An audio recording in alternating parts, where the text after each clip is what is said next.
1, 0. These are the stakes.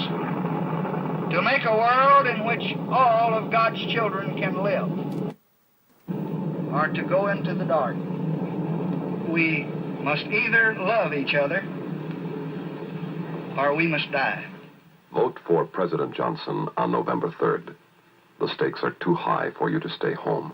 The year was 1964, and the Red Scare was on top of the list of concerns for Americans. As far as we knew, we were at risk of an attack at any given time. Since this was a reality, it appeared to Aristotle's logos.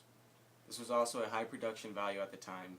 This means that people assume that the creator is highly credible, appealing to ethos. And its message is clear. If Lyndon Johnson is not elected into office, you're putting someone into office that is going to leave our country vulnerable to a nuclear attack. The young star in this ad, 2-year-old Monique Corzelius, represents youth and innocence in American culture.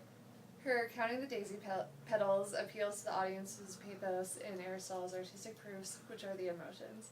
People are typically against children being exposed to danger or violence. Launching a nuclear attack was amplified in this advertisement, and it was done so for the benefit of a political candidate. This is very unethical, and because of this, Nicholas Calcinari dislikes this.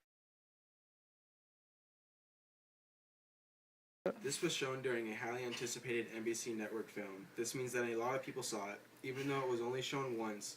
This campaign is manipulative for many reasons. Vote for me or die by our oppressors may work in the 1960s during such a delicate period, but it is clear now that this particular ad in Johnson's campaign is hogwash.